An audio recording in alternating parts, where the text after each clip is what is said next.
அற்புதம் ஆனந்தம்.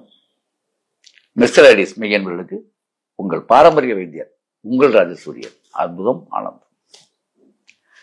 மெய்யன்பர்களே, இப்ப நிறைய பேருக்கு பாருங்க அஜீரண கோளாறு, வயிற்று பெருமளா இருக்கு, வயிற்று பிரச்சனையா இருக்கு, செமிக்கல, ஒன்னும் சாப்பிட முடியல. இது பித்த குற்றம். மொத்த குற்றமும் பித்த குற்றத்துல நிற்கும். அப்ப சுற்றமும் நட்பும் சூழ நம்ம எப்படி சுற்றமும் நட்பும் சூழ வாழணும்ல. அப்ப பித்தம் இல்லாமல் இருந்தாலே நல்லா இருக்கலாம். அப்ப பித்தம் இல்லாம இருக்கணும் என்னன்னா அதிகமா சத்தம் போடக்கூடாது. நீங்க நல்லா புரிஞ்சுங்க. எவன் ஒருத்தன் ரொம்ப கத்துறானோ பித்தம் தலைக்கேறிச்சுன்னு அர்த்தம். அவ்வளவுதான். இப்ப நீங்க சிரிக்கலாம், நீங்க கேட்டு, நான் சொல்றதை கேட்டு. ஆமாங்க, நீங்க உங்க வீட்டுல யாரா இருந்தாலும் சரி ரொம்ப கத்துறாங்க பார்த்தீங்களா, பித்தம் ஏறி. பித்தம் தலைக்கேறினா வேணா பித்தன்னா யாரு? பைத்தியக்காரன்னு அர்த்தம். அப்ப என்னங்க இப்படி சொல்றீங்க? அப்ப பைத்தியக்காரனுக்கெல்லாம் பித்தம்? ஆமா, மொத்த பிரச்சனையும் பித்தத்துலதான் அடங்கியிருக்கு. அப்ப பித்தத்தை சுத்தம் செய்வது எப்படி? அப்ப பித்தம் சுத்தமாயிட்டா சித்தம் சுத்தமாயி. சித்தம்னா என்ன? மனசு சுத்தமாயிடும். இதனால போட்டு கிடக்குது எல்லாமே.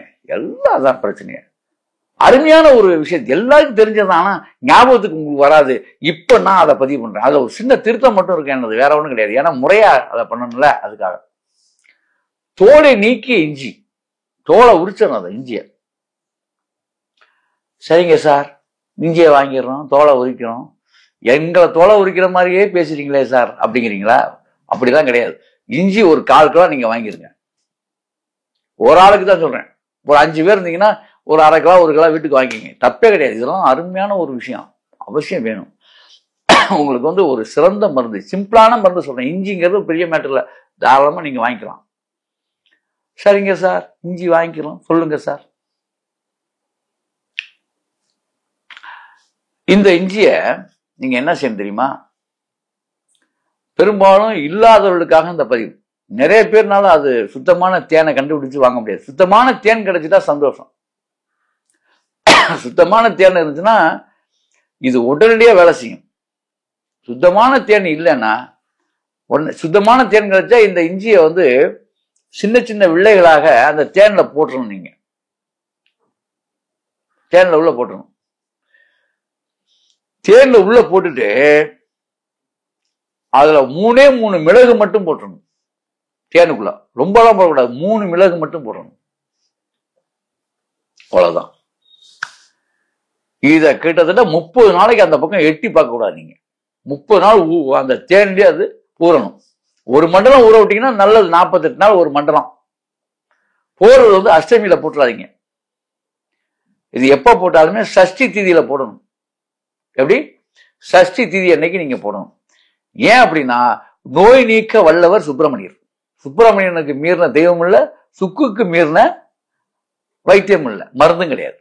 அப்ப இளமையா சுக்கு வயசானவன், இளமையா சுக்குடைய இளமைதான் இஞ்சி. இஞ்சிக்கு வயசாயிட்டா சுக்கு. புரியுதா? இதான் விஷயம். ஏன் சுப்பிரமணியன் அது செவ்வாய்க்கிழமையில சஷ்டி தீதி கிடைச்ச அன்னைக்கு இதை பண்ணீங்கன்னா இன்னும் சிறப்பா இருக்கும். என்ன சார் சோசியம்லாம் உள்ள கொண்டாடுறீங்க, இப்படி ஒரு வைத்தியரா அப்படின்னு நீங்க நினைக்கிறீங்க. அடியேனும் சோதிடம் தான், பாரம்பரிய சோதிடனும் கூட. அதனாலதான் நல்லா புரிஞ்சுங்க. நீங்க சாப்பிட்ற எல்லாமே விதிக்கப்படும். நல்லா நவக்கோள்களுடைய சாரம் தான் எல்லாமே. அங்க கோள்கள் நீங்க வேணா உங்களுக்கு தெரியாம இருக்கலாம். நீங்க எதை தின்னாலுமே இங்க ஐஸ்கிரீம்லாம் சாப்பிட்றீங்களே, சந்திரன். அதே மாதிரி இந்த ஐஸ் கட்டியா சாப்பிட்றீங்களா, ஐஸ் இந்த கட்டியா இருக்குல்ல, அதெல்லாம் சனி. ரைஸ் சாப்பிட்றீங்களா, அது சந்திரன். இப்படி தானியங்களுக்கு ஒவ்வொன்று. கோதுமை சூரியன், எள்ளு சனி. இப்படி ஒவ்வொன்றுக்கும் ஒவ்வொரு விஷயங்கள் இருக்கு. ஆக இந்த மாதிரி நீங்க பாத்தீங்கன்னா இதை அந்த திதி நேரங்களில் பயன்படுத்தினால் அது சிறப்பு கூடும். சரி, இப்ப விஷயத்துக்கு வந்துடுறேன். இப்ப இந்த மாதிரி இந்த உணவு பழக்கத்தை இந்த மாதிரி எடுத்துக்க சொல்லியிருக்கிறேன். இதை நீங்க சாப்பிட்டுக்கிட்டே என்ன செய்யணும்? இப்ப தேன் கிடைச்சவங்க நல்லா பார்த்துங்க, இந்த கடையில வாங்கிட்டு அதெல்லாம் பண்றாதீங்க. சுத்தமான தேன், உண்மையிலே உங்க கண் பார்க்க இந்த பெட்டியில வச்சு எல்லாம் பண்ணுவாங்க. அது கண் பார்க்க முன்னால் நின்று வாங்கணுங்க. ஏன்னா இதுலயும் ரசாயன கலவைலாம் இருக்கு. அதனால இந்த காலத்துல எல்லாமே பயமா இருக்கு. நான் சொல்றவே எல்லாமே கலப்படமா இருக்கு, எல்லாம் உழைப்பிடுறாங்க. அதனாலதான் பிரச்சனை. அதனாலதான் அந்த மாதிரி நீங்களே தேன்பெட்டி வச்சிருக்க இடத்துக்கு போய் அப்படி வாங்கிக்கக்கூடிய தகுதி இருந்து, இப்படி நாங்கள்லாம் எங்க இதுக்கெல்லாம் சிறுமலையில முறையா போயிட்டு நாங்கெல்லாம் கஷ்டப்பட்டு ஒரு 50 லிட்டர் 100 லிட்டர் வாங்கி எங்க மருந்துகளுக்கு நாங்க பயன்படுத்துறது வழக்கம். இப்பவும் சரிதான். கண் பார்க்க உட்காந்துருவோம். இதை புழப்பை கெடுத்துட்டு போய் உட்காந்து வாங்குவோம். இதுதான் உண்மை, வேற வழியே கிடையாது. ஆக இப்படிதான் இருக்கு. அந்த மாதிரி தேன் கிடைக்கிறவங்களுக்கு என்ன செய்யறது அப்படின்னா, இந்த இப்போ ஊற வச்சு சாப்பிட்றது, அது 40 நாள் விட்டுட்டு சாப்பிட்டீங்கன்னா ரொம்ப சிறப்பு. அது ஒரு விட்டுருங்க. எதுக்கு சிறப்பு? பித்தத்தை டோட்டலா அப்படியே சீரா வச்சிருங்க. அப்படியே மனசு எல்லாம் சிறப்பா இருக்கும். இவ்வளவுதான், சிம்பிள். காலையில வெறும் வயிற்றுல சாப்பிடணும். அதை எடுத்து ஒரு 2 துண்டு மெல்லணும். அப்படி இல்லையா, காலையில இட்லிக்கு வேற எதுவுமே வேண்டாம். இது தொக்கு. இப்ப சொல்லக்கூடியது தொக்கு. என்ன தொக்கு? இஞ்சி தொக்கு. அது என்ன சார் இஞ்சி தொக்கு? இது சொல்ல இருக்குதே, சொல்லுங்க அப்படிங்கிறீங்களா? வேற ஒண்ணும் இல்லை. இஞ்சி இருக்கு பார்த்தீங்கன்னா, அது தோலை நீக்கிட்டு நல்லா இஞ்சியை தட்டிடணும். அதுல நம்ம லேசா இஞ்சி தொக்குல கொஞ்சம் லெமன் விடணும். லெமன் சாறு விடணும். விட்டு நல்லா தொக்காக்கணும். புளி விடக்கூடாது. புளி ரொம்ப டேஸ்ட்னு புளியை விடக்கூடாது. இதுல லெமன் இஞ்சி ரெண்டையும் நல்லா தடணும். நல்லா தொக்கா போட்டணும். இது அப்படியே நல்லெண்ணெய், சுத்தமான செக்குல ஆட்டின நல்லெண்ணெய், சம அளவுங்க. நல்லெண்ணெய் மிதக்கணும், பார்த்துங்க. செக்கில் ஆட்டிய நல்லெண்ணெய். எப்படி தேன்ல இஞ்சி வெட்டி போட்டு பூரிச்சோ அது மாதிரி இந்த தொக்கு தொக்குக்கு மேல எண்ணெய் நிக்கணும். அதுல நான் சொன்னது என்ன சொல்லியிருக்கேன் உங்களுக்கு, இஞ்சி, அதே மாதிரி இது லெமன் சொல்லியிருக்கேன். அப்புறம் நல்லெண்ணெய், தேவையான அளவு வறுத்த உப்பு கொஞ்சம் போட்டுக்கணும். இத அடுப்புல வச்சு எண்ணெயை காய்ச்சி இத தாளிக்கிறதுக்கு அதுல உப்பெல்லாம் போட்டுட்டு, இந்த தாளிப்பு இருக்கு பாத்தீங்களா, தாளிப்புன்னு ஒன்று இருக்குல்ல, அழகா இது ஜாயின் பண்ணிக்கணும்.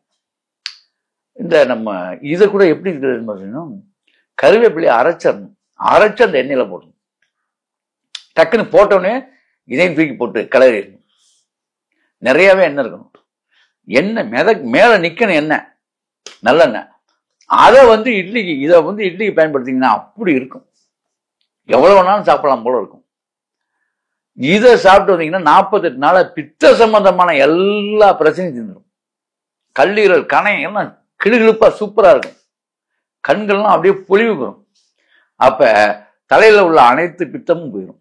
அப்ப நீங்கள் சுத்தமான ஆயிடுவீங்க. பிரெயின் நல்லா வேலை செய்ய ஆரம்பிச்சிடும்.